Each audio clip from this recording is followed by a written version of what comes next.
Hey everyone, and welcome back to the channel. Today, we're embarking on an epic journey through Ontario's hidden history, exploring the forgotten places that time left behind.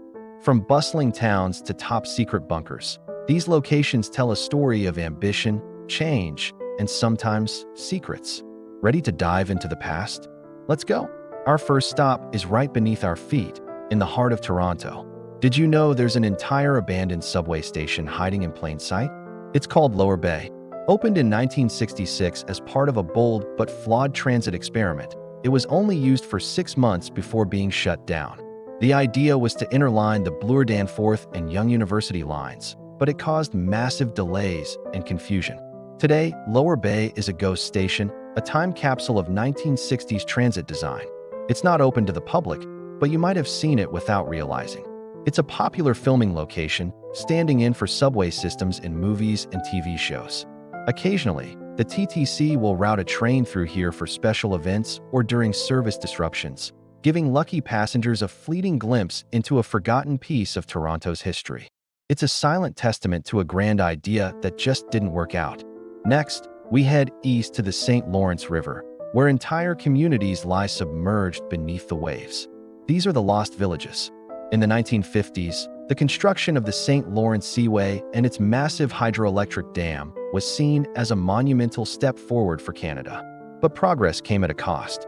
To create the waterway, 10 villages and hamlets, home to over 6,500 people, had to be permanently flooded. Towns like Iroquois, Altsville, and Mill Roaches were evacuated. Homes, churches, and schools were either moved or simply left to be swallowed by the rising waters. Today, when the water levels are low, you can sometimes see the faint outlines of old foundations or sidewalks from the shore. Scuba divers exploring the depths report seeing ghostly remnants of these once thriving communities, a haunting underwater memorial to a way of life that was sacrificed for the promise of the future. It's a powerful and somber reminder of the human side of large-scale infrastructure projects. From the water, we travel north, into the rugged landscapes that fueled Ontario's early economy. This is ghost town territory. First, let's talk about the mining boom. Towns like Silver Islet on Lake Superior sprung up almost overnight in the late 1800s. It was home to the world's richest silver mine, a tiny island community battling the ferocious waves of the Great Lake. For a time, it was a place of incredible wealth and daring engineering. But when the coal needed to pump water out of the mine shafts failed to arrive before winter, the mine flooded, and the town was abandoned just as quickly as it was built. Today, only a few summer cottages and the ghostly ruins of the mining operation remain, a testament to the boom and bust cycle of resource extraction. It's a similar story in the lumber towns. Places like Balaclava in the Ottawa Valley were once hubs of activity, with sawmills running day and night, processing the massive white pines of the region.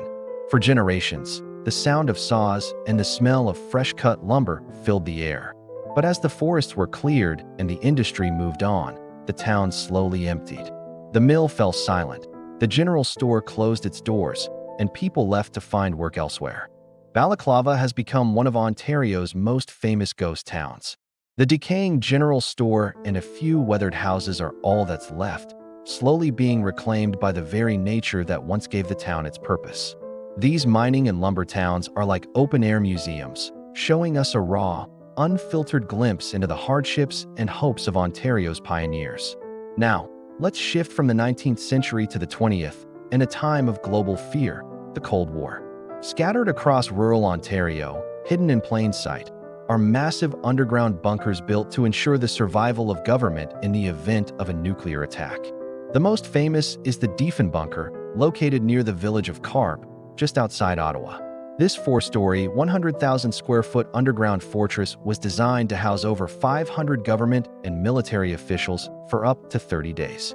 It had everything: a command center, a CBC radio studio for broadcasting to survivors, a medical bay, and even a vault to hold Canada's gold reserves. Built in top secret between 1959 and 1961, its existence was a closely guarded secret for decades. After being decommissioned in 1994, it was turned into a one-of-a-kind museum. Walking through its blast doors and long concrete corridors is a chilling journey back to a time when the world stood on the brink of annihilation. It's a stark, concrete reminder of how close we came to a very different reality. Finally, we explore a different kind of confinement: abandoned jails. Places like the Huron Historic Jail in Goderich or the Old Don Jail in Toronto tell a dark and fascinating story about crime and punishment in Ontario. These imposing stone buildings were designed to instill fear and maintain order.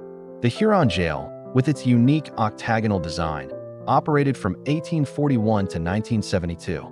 Walking through its cold, narrow cells, you can almost feel the desperation of the inmates who were housed there, some for petty crimes and others for the most serious offenses. You can see the yard where the last public hanging in Canada took place. Similarly, the Don Jail in Toronto was notorious for its overcrowding and grim conditions for over a century. While part of it has now been repurposed as an administrative building for a hospital, its history lingers. These abandoned prisons are not just empty buildings. They are archives of social attitudes and the evolution of our justice system. They force us to confront uncomfortable truths about our past and reflect on how much, or how little, things have changed. From subways that went nowhere to towns swallowed by water, from boom towns turned to ghost towns, to bunkers built for a war that never came and jails that housed generations of despair, Ontario is filled with echoes of its past. These forgotten places are more than just ruins. They are storytellers. They remind us of our ambition, our failures, our fears, and our resilience. They show us how landscapes, both natural and man-made, are constantly changing, and how history is always just a layer beneath the surface, waiting to be rediscovered. What an incredible journey! Exploring these places really gives you a new perspective on the province we call home. What's the most fascinating abandoned place you've ever heard of or visited? Let me know down in the comments. I'd love to read your stories. Thanks so much for joining me on this adventure today. If you enjoyed it, don't forget to hit that like button and subscribe for more explorations into the hidden corners of our world. Until next time, stay curious.